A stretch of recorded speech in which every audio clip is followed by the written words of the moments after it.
ओम श्री गणेशाय नमः। नमस्कार बंधुगण, आपण मानंकु समस्तंकु आपणक निजस्व चैनल ज्योतिष दर्पण को मु हार्दिक स्वागत करुछि। आसंतु जानिबा कोन कहूछि आज आपणक राशि आपणक दिन। तेबे चालंतु वीडियोटी आरंभ करिबा आजिर सुविचार सहित। बंधुगण, आपणकर हृदय जहा करिबा को कहूछि सही कर्म करंतु, कारण प्रकृत खुशी ता भितरे ही लुचि रहिछि। जीवनर लक्ष्य केवल सेते बेले ही हासिल होइताए जेतेबेले आपण निज उपरे विश्वास एवं ईश्वरंक उपरे भरोसा रखते। जो व्यक्ति शेष पर्यंत निज प्रयास ओहरी न थाए सही व्यक्ति सामने समय मध्य नतमस्तक होइताए। एबे आसंतु जानिबा आजिर पंचांग। आज हेउची 11 नवेम्बर 2025 मंगलवार, मार्गशीर मास कृष्ण पक्ष सप्तमी तिथि पुष्या नक्षत्र। आजिर ग्रह गुड़िकर स्थिति विषय जदि देखिबा तेबे आज सूर्य तुला राशि रे, चंद्र कर्कट राशि रे, मंगल और बुध इच्छा राशि रे, बृहस्पति कर्कट राशि रे, शुक्र तुला राशि रे, शनि राहु कुंभ राशि रे एवं केतु सिंह राशि रे गोचर करुछंती। आजिर राहु काल सकाळ 8:03 रु सकाळ 9:26 पर्यंत रहिबो। तेणु एही समय कोनोसी नूतन किंबा गुरुत्वपूर्ण कार्य आरंभ करबा ठारू आपण दूरे रहंतु। एवं आजिर अमृत मुहूर्त अर्थात दिनर सबुठारू शुभ समय दिवा 10:45 रु मध्याह्न 12:40 पर्यंत रहिबो। चलंतु एबे कुंभ राशि आजिर दैनिक राशिफल विषय विस्तृत भाव में आलोचना करिबा। बंधुगण, आजिर ग्रह नक्षत्र गुड़िकर स्थिति दृष्टिकोण आजिर दिनटी आपणक पई सकारात्मक फलाफल एवं शुभ सुजोग रे परिपूर्ण रहिबो। आपणकर कठिन परिश्रम एवं आत्मविश्वास आपणक नूतन उच्चता को नेब। आपण संपूर्ण समर्पण एवं दायित्वर सहित आपणकर कार्यगुड़ी को समाप्त मध्य करिवे एवं गत किछि दिन धरी अटकी रहितबा जे कोनोसी काम आज गति पाइबो। ता सहित सेतिरे सफलता पाइबार मध्य बहुत संभावना रहिछि।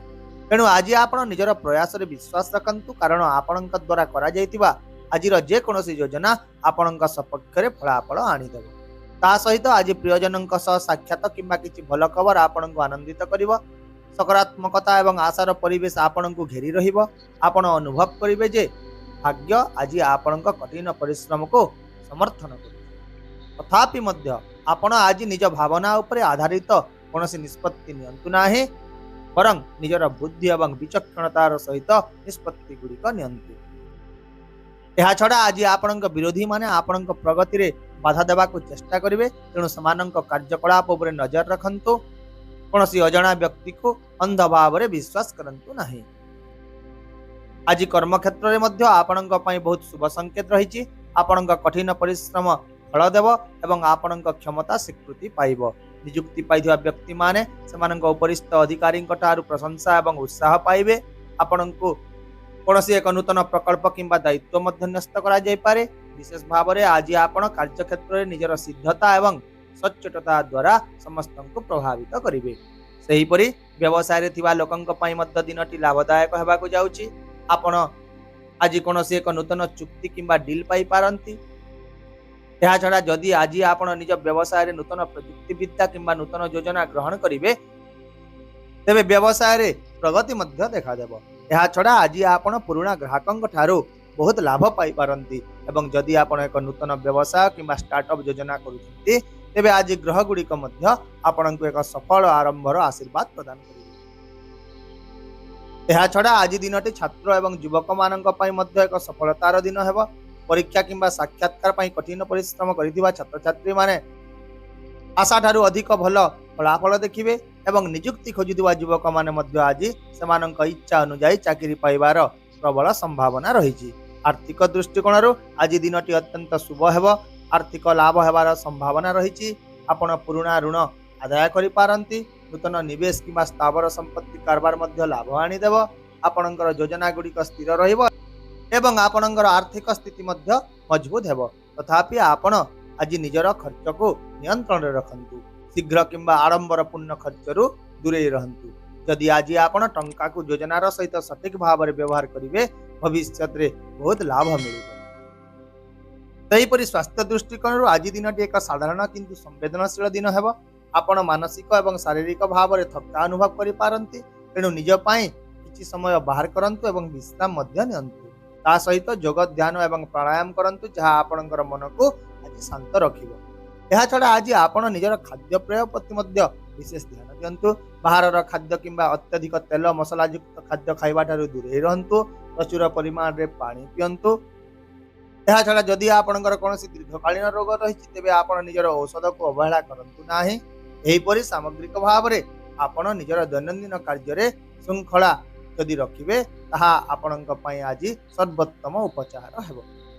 ପାରିବାରିକ ଜୀବନ ଦୃଷ୍ଟିରୁ ଆଜି ଆପଣଙ୍କ ଘରେ ସମନ୍ୱୟ ଏବଂ ପ୍ରେମର ବାତାବରଣ ରହିବ। ପରିବାର ସହିତ ସମୟ ବିତାଇବା ଦ୍ୱାରା ଆପଣଙ୍କ ମନରେ ଶାନ୍ତି ଆସିବ। ଏହା ସହିତ ପରିବାରରେ ଯେକୌଣସି ପୁରୁଣା ମତଭେଦ ଶେଷ ହେବ ଏବଂ ସମ୍ପର୍କ ମଧୁର ହେବ। ଆପଣ ନିଜ ପିଲାମାନଙ୍କ ସହ ଜଡ଼ିତ କିଛି ଭଲ ଖବର ମଧ୍ୟ ପାଇବେ ଏବଂ ନିଜ ପିତାମାତାଙ୍କ ସ୍ନେହ ଓ ଆଶୀର୍ବାଦ ମଧ୍ୟ ପାଇବେ, ଯାହା ଆଜି ଆପଣଙ୍କ ପାଇଁ ବରଦାନ ସାବ୍ୟସ୍ତ ହେବ। ଏହାଛଡ଼ା ଆଜି ଦିନଟି ଆପଣଙ୍କ ପାଇଁ ଭାଗ୍ୟ ବୃଦ୍ଧିର ଏକ ଦିନ ହେବ। ଭାଗ୍ୟ ଆପଣଙ୍କ ପ୍ରୟାସ ଗୁଡ଼ିକୁ ସମର୍ଥନ କରିବ। ଧର୍ମ ଏବଂ ଆଧ୍ୟାତ୍ମିକତା ପ୍ରତି ଆପଣଙ୍କର ବିଶ୍ୱାସ ବୃଦ୍ଧି ପାଇବ ଏବଂ କୌଣସି ଏକ ଧାର୍ମିକ ତୀର୍ଥଯାତ୍ରା କିମ୍ବା ଧାର୍ମିକ ସମାରୋହରେ ମଧ୍ୟ ଆପଣ ଯୋଗ ଦେଇପାରନ୍ତି। ଆପଣଙ୍କ କାର୍ଯ୍ୟ ଆପଣଙ୍କର ଆତ୍ମବିଶ୍ୱାସକୁ ବହୁତ ବୃଦ୍ଧି କରିବ ଏବଂ ଆପଣଙ୍କ ମନରେ ଅପାର ଶାନ୍ତି ଆସିବ। ଯଦି ଆପଣ ଜଣେ କୁମ୍ଭ ରାଶିର ମହିଳା ଅଟନ୍ତି ତେବେ ଆଜି ବିଶେଷ ଭାବରେ ଆପଣ ନିଜକୁ ଆକର୍ଷଣୀୟ ଏବଂ ଆତ୍ମବିଶ୍ୱାସୀ ଅନୁଭବ କରିବେ। ଆପଣଙ୍କର ବୁଝାମଣା ଏବଂ ସମ୍ବେଦନଶୀଳତା ପରିବାରରେ ଶାନ୍ତି ବଜାୟ ରଖିବ। ତା ସହିତ ଆଉ ମଧ୍ୟ ଯଦି ଆପଣ ଏକ ନୂତନ ପ୍ରକଳ୍ପ କିମ୍ବା ପ୍ରୟାସ ଆରମ୍ଭ କରିବାକୁ ଚାହୁଁଛନ୍ତି ତେବେ ଆଜି ଆପଣଙ୍କୁ ଗ୍ରହମାନଙ୍କର ପୂର୍ଣ୍ଣ ସମର୍ଥନ ମିଳିବ। ସାମଗ୍ରିକ ଭାବରେ ଆଜି ଦିନଟି ମହିଳାମାନଙ୍କ ପାଇଁ ସଫଳତା, ସମ୍ମାନ ଏବଂ ଶାନ୍ତି ଆଣିଦେବ। ସେହିପରି ଆଜି ଦିନଟି ଆପଣଙ୍କ ପ୍ରେମ ସମ୍ପର୍କ ପାଇଁ ମଧ୍ୟ ଏକ ମଧୁର ଦିନ ହେବ। ଆପଣଙ୍କ ପ୍ରେମ ଜୀବନରେ ସ୍ଥିରତା ଏବଂ ବିଶ୍ୱାସ ଆସିବ। ଆପଣଙ୍କ ପ୍ରେମ ଜୀବନରେ ସ୍ଥିରତା ଏବଂ ବିଶ୍ୱାସ ରହିବ। ବିବାହିତ ଜୀବନରେ ସ୍ୱାମୀ ଏବଂ ସ୍ତ୍ରୀଙ୍କ ମଧ୍ୟରେ ପାରସ୍ପରିକ ବୁଝାମଣା ଏବଂ ସହଯୋଗ ବୃଦ୍ଧି ପାଇବ। ଏହାଛଡ଼ା ଯେଉଁମାନେ ଅବିବାହିତ ଅଛନ୍ତି ସେମାନେ ମଧ୍ୟ ଆଜି ନୂତନ ବିବାହ ପ୍ରସ୍ତାବ ପାଇପାରନ୍ତି। ତାହେଲେ ଆପଣଙ୍କ ପାଇଁ ଆଜିର ବିଶେଷ ପ୍ରତିକାର ହେଉଛି ଆଜି ଆପଣ ଯେକୌଣସି ହନୁମାନ ମନ୍ଦିରକୁ ଯାଇ ସେଠାରେ ଗୋଟିଏ ସୋରିଷ ତେଲରେ ଦୀପ ଜାଳି ସେଥିରେ 2ଟି ଲବଙ୍ଗ ରଖନ୍ତୁ। ଏହା ସହିତ ହନୁମାନଙ୍କୁ ବୁନ୍ଦି ଏବଂ ଏକ ସୁଗନ୍ଧିତ ମାଳା ଅର୍ପଣ କରନ୍ତୁ। ଏହାପରେ ଓମ୍ ହନୁମତେ ନମଃ ମନ୍ତ୍ର 11 ଥର ଜପ କରନ୍ତୁ। ଏହା ଆଜି ଆପଣଙ୍କର ଆତ୍ମବିଶ୍ୱାସକୁ ବୃଦ୍ଧି କରିବ, ଅସୁବିଧା ଗୁଡ଼ିକୁ ଦୂର କରିବ ଏବଂ ଆପଣଙ୍କ ଭାଗ୍ୟକୁ ମଜବୁତ ମଧ୍ୟ କରିବ।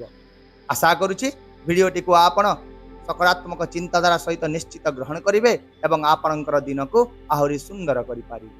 ଯଦି ଆପଣଙ୍କୁ ଆମର ଏହି ଭିଡ଼ିଓଟି ପସନ୍ଦ ଆସିଲା ତେବେ ଦୟାକରି ଭିଡ଼ିଓଟିକୁ ଲାଇକ୍ କରିଦିଅନ୍ତୁ, ସେୟାର କରିଦିଅନ୍ତୁ ଏବଂ ଆପଣଙ୍କର ମୂଲ୍ୟବାନ ମତାମତ କମେଣ୍ଟରେ ଜଣାନ୍ତୁ। ତା ସହିତ ଯଦି ଆମ ଚ୍ୟାନେଲକୁ ପ୍ରଥମ କରି ଦେଖୁଛନ୍ତି ତାହେଲେ ଚ୍ୟାନେଲକୁ ସବସ୍କ୍ରାଇବ୍ କରିବାକୁ ମଧ୍ୟ ଭୁଲନ୍ତୁ ନାହିଁ, କାରଣ ପ୍ରତ୍ୟେକ ଦିନ ଆମେ ଆପଣଙ୍କ ପାଇଁ ଆଣିଥାଉ ସଠିକ୍, ସହଜ ଏବଂ ନିର୍ଭରଯୋଗ୍ୟ ରାଶିଫଳ।